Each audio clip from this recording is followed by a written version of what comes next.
The Patas, a monstrous figure from Iranian folklore, stalks a ruined village under Zahhak's dark reign.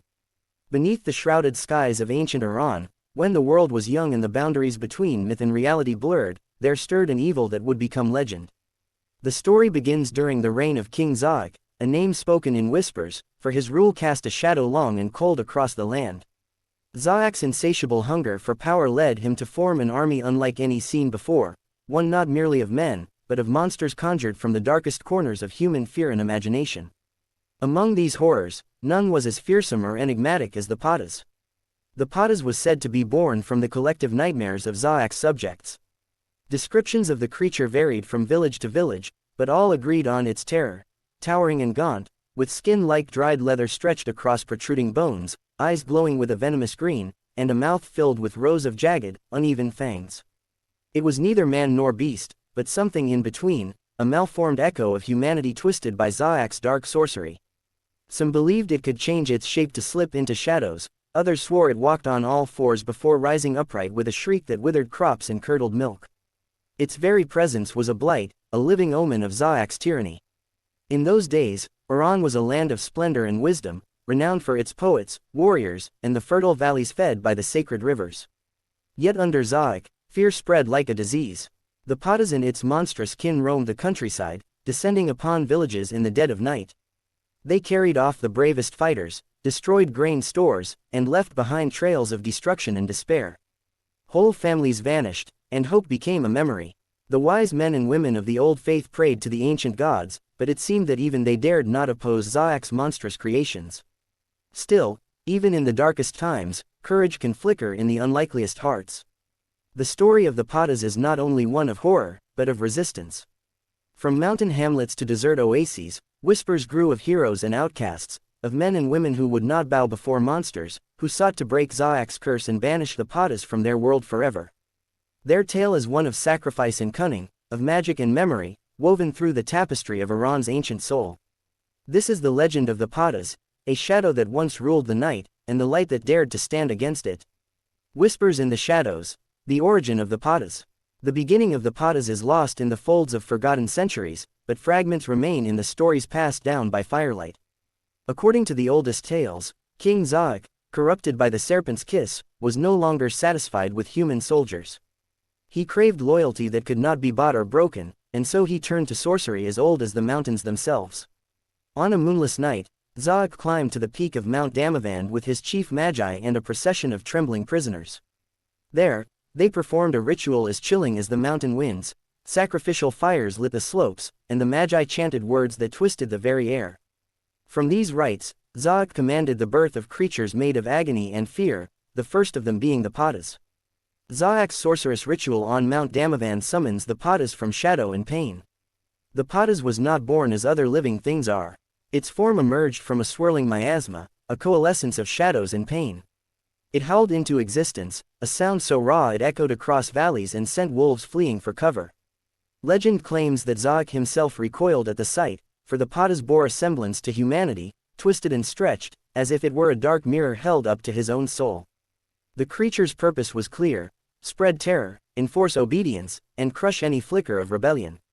No one knows how many Patas stalked the land, for some say there was only ever one, the first and last of its kind, while others insist there were legions. In the years that followed, wherever the Patas prowled, famine and madness followed. Livestock died in their pens. Children woke screaming from dreams in which the Patas whispered their names. There were stories of it slithering through cracks in doorways, its long arms snaking under beds to drag sleepers into the cold night. Some said it could speak in human voices, mimicking loved ones to lure the unwary from safety. Yet not all feared it equally. The wise women of the Zagros Mountains, keepers of ancient magic, watched the coming of the Patas with grim resolve. They read the omens in the blood of sacrificed goats and saw that evil, once unleashed, could not be contained by mortal hands alone. A pact was made among them: they would teach those brave enough to resist, sharing charms and knowledge long forbidden. These secrets would become the seeds of rebellion, buried deep beneath Zahhak's notice. From this clandestine alliance, heroes would one day rise. As the Patas carried out its master's will, it grew restless. Hunger gnawed at its spirit, but not for flesh or blood, rather, for the fear that sated its unnatural existence. It haunted the lonely roads between villages, a shifting shadow behind every rustling bush. Hunters who vanished in the woods were said to have met the Padas, only their weapons returned, splintered and stained with black ichor. The monster left behind a trail of folk tales, each more chilling than the last. But as the people's dread deepened, so too did their yearning for deliverance. In their terror, they whispered of a savior, a champion who would defy the darkness and end the Padas' reign. It was in these whispered hopes that the seeds of resistance took root, promising a reckoning for both the monster and the king who commanded it. The long night, the Padas and the suffering of the people. The years of Zahhak's tyranny became known as the Long Night, a time when sunlight itself seemed to pale in the face of unending fear. The Padas roamed freely across Iran, serving as both enforcer and symbol of the king's unassailable power. Its legend grew with each passing season, woven into lullabies meant to keep children indoors after dusk, and warnings etched into doorways in chalk and ash. Villages vanished overnight, their ruins left as mute testimony to the Padas' passage.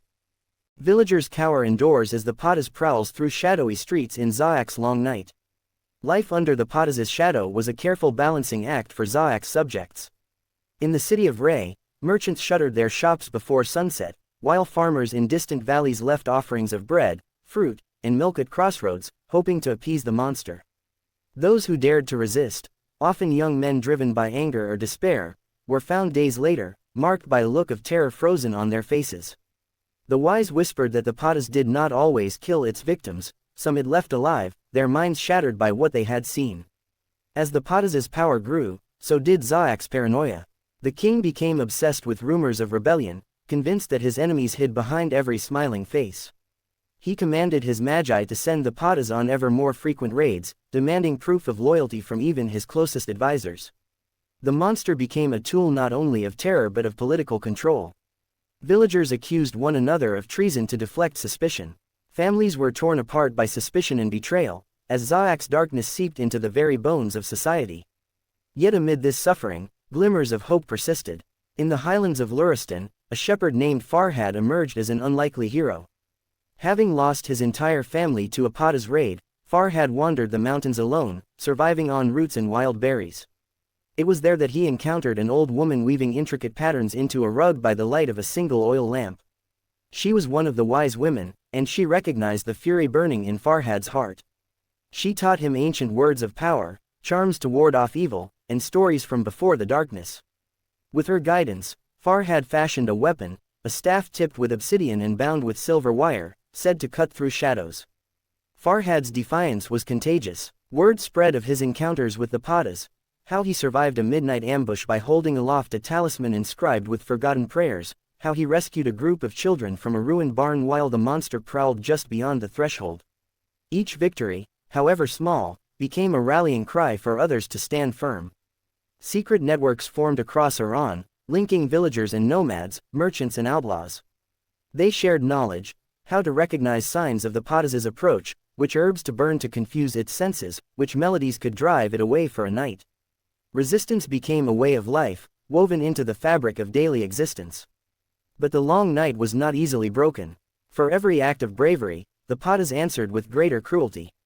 It developed new tricks, taking on the forms of loved ones, slipping through cracks in fortified homes, leaving behind tokens that only those marked for death could see. The monster seemed omnipresent, feeding off the people's dread. Despair threatened to overwhelm even the strongest hearts. Still, the people endured. In their stories and songs, they remembered that monsters could be fought, if not always defeated. The Padas, for all its might, could not extinguish hope completely. It was this stubborn refusal to surrender, this ember of resilience glowing in the darkness, that would one day turn the tide. The hero's gambit, Farhad, sorcery, and the fall of the Padas. In the heart of winter, as snow draped the mountains in mournful silence, Farhad's quest against the Padas reached its climax. He had become a symbol of resistance, his name whispered with reverence and hope across the land. Yet victory remained elusive. The wise woman had warned him, to destroy a monster born of fear, he would need more than weapons or cunning, he would need to face his own nightmares and outwit the sorcery that bound the Padas to Zahhak's will. Farhad binds the monstrous Padas with a crimson charm as dawn breaks, ending Zahhak's terror. For months, Farhad wandered the land, gathering allies, a mute archer from Susa whose arrows could find any target, a healer from Shiraz who brewed potions against dark magic, and an old poet from Isfahan whose riddles could confound even demons. Together, they mapped the monster's patterns and traced its movements to the heart of Zahhak's domain, a fortress built from black basalt, perched atop a cliff where vultures circled endlessly. It was here that the Patas returned after every raid, drawn back by a spell inscribed in blood upon the throne room floor. Farhad's plan was simple but perilous: lure the Patas away from its lair, sever its connection to Zahhak's magic, and trap it where it could no longer harm the innocent. The wise woman had given him a final charm, a woven cord dyed crimson, said to bind even spirits if wielded with a pure heart. With his allies at his side, Farhad set his trap near a lonely crossroads where many had vanished before. The battle that followed was one for the ages. As dusk fell, a chill wind swept through the valley and the Patas appeared, drawn by the scent of fear and the promise of prey. It came in its true form, a thing of bones and sinew, eyes aglow with an unnatural light. Farhad stood his ground as the monster lunged, its claws slashing through the air. The archer's arrows struck home, but did not slow it. The healer's potions hissed against its hide, but failed to wound. Only when Farhad spoke the secret words taught by the wise woman did the Patas falter. In that moment, Farhad saw the creature for what it truly was, not merely a beast, but a vessel for every fear Zahhak had sown in his people. With trembling hands, Farhad looped the crimson cord around the Patas' neck and whispered the ancient prayers. The monster thrashed and shrieked, its voice shifting between human agony and animal rage. The earth trembled beneath their feet as shadows boiled across the crossroads. But Farhad held fast, calling upon the memory of all he had lost, and all that still needed protecting. As dawn broke over the mountains, the Patas collapsed in a heap, its monstrous form dissolving into mist and ash. The spell binding it to Zahhak shattered, sending ripples of energy across the land. For the first time in generations, silence returned to the valleys, no longer filled with fear, but with hope. Farhad's victory was not without cost. Many of his allies had fallen or vanished, and he bore scars both seen and unseen. But his courage had broken the long night's grip and proved that even monsters born of despair could be banished by those who dared to resist. Word of the Patas' defeat spread quickly. Villagers emerged from hiding to rebuild what had been lost. Songs were sung in Farhad's honor, and old charms were replaced with symbols of renewal and peace. Zahhak's power began to wane, as fear no longer held his kingdom in thrall. The legend of the Patas passed into myth, but its shadow lingered as a reminder of what people could endure, and what they could overcome.